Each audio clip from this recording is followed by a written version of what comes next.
One of those names out of that period that we are studying now, and certainly in Beethoven's period, that we know very well about, but we act upon as if he was forgotten, is Karl Czerny. And I believe it's a pity because it's a very interesting figure, composer, musician to look at.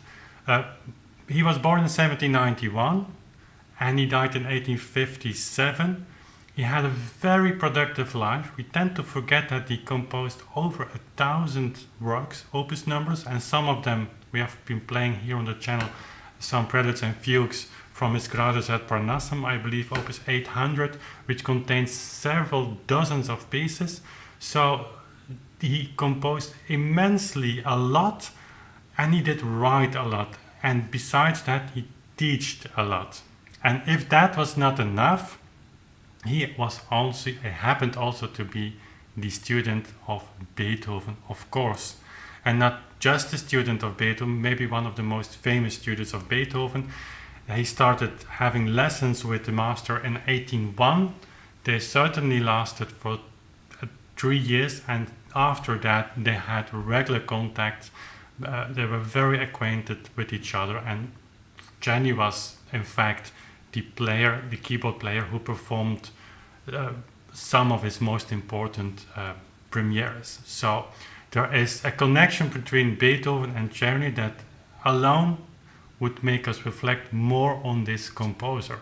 But today, for this video, I want to introduce you very short with his opus 500, which is in fact his piano school. It consists out of 3 parts. The third part is something I have since a long time copied, very legally copied from Jacques van Noordmessen's book when it was published. This facsimile was published in the 90s. Obviously we got it. I remember Jacques coming into one of his classes, here, read this. And so we crossed the street and we copied this. So it has all Jacques' notes on it. So just briefly go through the 4 volumes. They're published, I believe, around 1839. Maybe the 4th volume a little bit later, but it's that period. So you have the first volume, which is this one. I have here the English translation. You can have it in German as well, of course. But there is also an English translation, and you can easily find it on the Petrucci library, so the IMSLP library. There you find it. So it's also in English. Interesting also a list of subscribers here at the beginning, and you'll find Moscheles amongst them. They knew each other very well and they had respect for each other. If you read the first volume, you will see that it's very basic piano playing. And even today, you could use this still in piano class. It would be very, very good practice, in fact.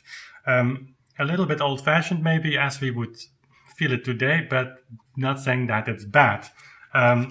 Contrary to other schools, like for instance Hummel, 1828, Hummel gives more emphasis on fingering and more practical exercises, not more than Czerny, but you will find a very small and short passage on keyboard technique. But Czerny, this is very elaborated. With Czerny, everything is elaborated. You cannot understand how he has written all of that in that life. That was not too long. I mean, 1857, he was about 65 years old when he died.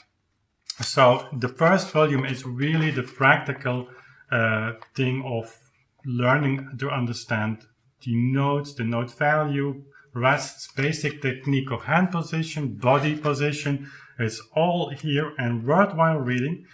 Fingering is a little bit awkward in the sense, not the fingering itself, but the indication. You will have a cross, meaning first finger, so the thumb, and then the other fingers 1 to 4. So that's one thing.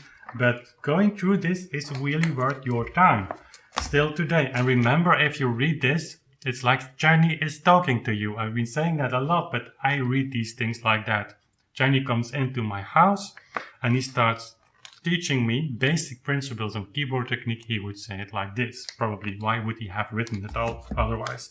Second volume is more practical exercises, so expounding those basic techniques And you would find, of course, the scales, which we maybe should play more today, even if you play Bach, Beethoven, Mozart, was done at those days, not only in the 19th century.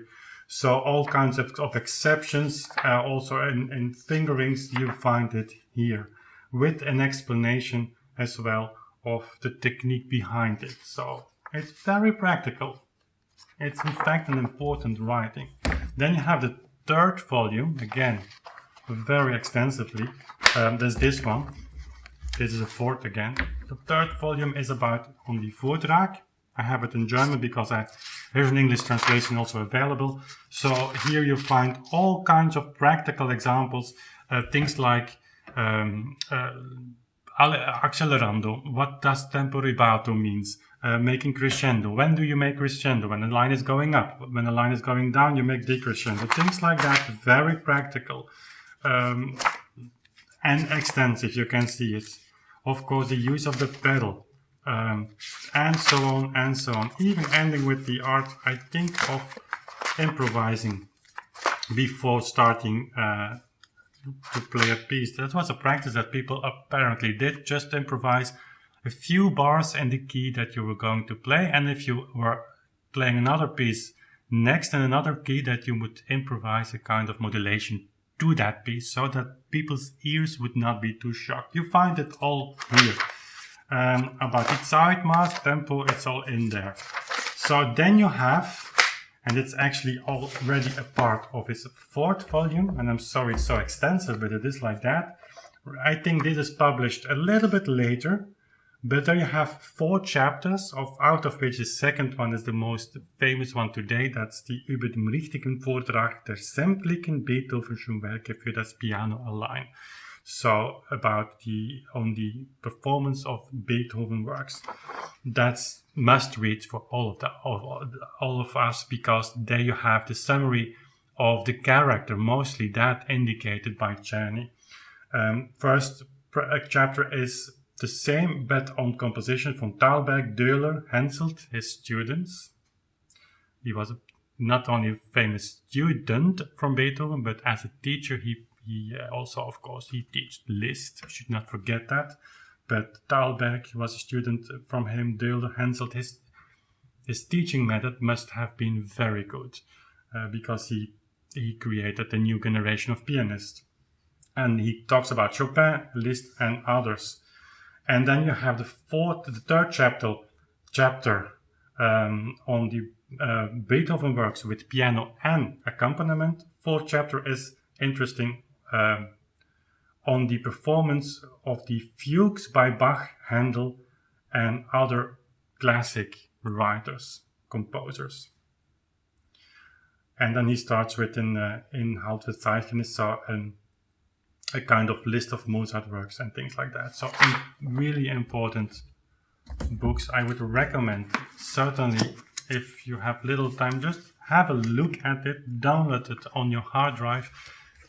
Remember, this is accessible today. When I copied this in the 90s, this was all we had. There was no Google. I sound very old now, but it's true. There was no Mr. Google. We could type in Czerny Opus 500. There was no such thing as Petrucci library. Even if there were, it was impossible to download at the beginning of the internet. So we must keep that in mind, that the access we have today to those sources, we should use that, I think. Use it smart, because it's overwhelming what is out of there. What you can download in 1 hour might be more than you can read in 1 year. But this is something that should be on your hard drive. We're going to use that a little bit with the Opus 14, of course.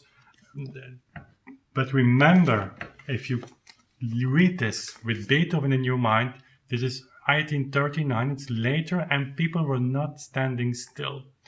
When Czerny talks about the performance of Beethoven, he explicitly says that he is giving you the information as Beethoven taught him and as he heard Beethoven play. So he is putting himself in the tradition, as he's doing also when he talks about Bach. But this piano school is new work. So things about pedaling, touch, sound production, all things. It's important to read, but with the piano of those days in mind. That's later than Beethoven. But anyway, very, very close to Beethoven. We're going to cover Czerny on this channel more, also related to tempo. It's very important and obviously it's so obvious to me misunderstood. He is a great teacher, and today that his studies, so his famous boring quote-unquote etudes are not played anymore, has to do with the misunderstanding on the double beat metronome theory, and we're going to cover that, and certainly when the piano is here, I'm going to demonstrate you the great value of his etudes. We should all not forget that people played etudes in those days. We don't like it today. We don't like to play scales. We don't like to play triads anymore. But that was what Beethoven advised. That was even what Mozart did, and I assume Bach as well. So people were technically trained to do those things. And we might just start doing that again if you're not already. So that's about the Opus 500. I thought it was important to share that with you here in this Beethoven month. Have a look at it. Leave in the comment if you are finding something interesting in that. It would really interest me to read that. And if you have questions, don't ask to put them in the comment section as well. I don't have all answers, certainly not on Czerny, if on anything, but it's interesting to reflect upon together with you. So if this is your first time here on Authentic Sound, I'd love to have you subscribe to the channel. We have regular videos like this and live streams. There is a little bell icon next to the subscription button. If you hit that, you can set your notification system to get a little warning or message when we have a new video, but certainly a new live stream, which are wonderful places and moments to interact with you directly. So thank you for being here and watching this video with me, and we see each other very soon again. Bye.